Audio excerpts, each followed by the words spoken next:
రాష్ట్ర ప్రజలకే కాదు, ఈ దేశ ప్రజలకు కూడా ఈ కేసు విషయంలో క్లియర్గా అర్థమవుతూ ఉంది.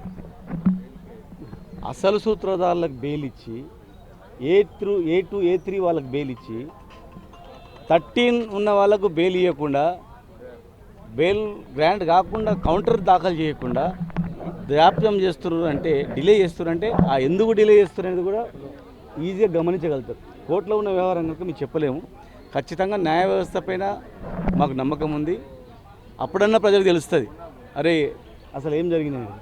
పాలసీ తయారు చేసిన వాళ్ళు, ఢిల్లీ గవర్నమెంట్ పాలసీ తయారు చేసిన గవర్నమెంటు ఆ పాలసీ ప్రకారం ఫాలో అయ్యింది. పాలసీ మేకర్స్నేమో వదిలిపెట్టేసిండ్రు, తయారు చేసిన వాళ్ళు వదిలిపెట్టిండ్రు. అసలు సూత్రధారులు అని చెప్పి కూడా ఇద్దరు కూడా చెప్పడం జరిగింది. ఈడీ కానీ మిగతా డిపార్ట్మెంట్ రెండు కూడా, సిబిఐ కానీ. అసలు సూత్రధారులు అని చెప్పిన తర్వాత వాళ్ళకి బెయిల్ ఇచ్చి ఈమె కౌంటర్ చేయకుండా డిలే చేయడం, ఒక మహిళను కూడా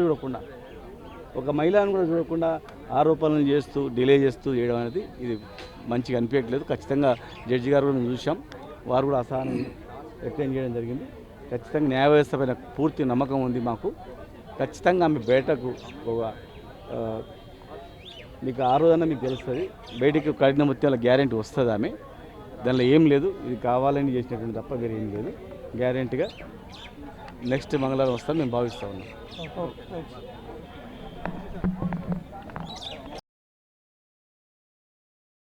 అసలైన తొలి వెలుగు.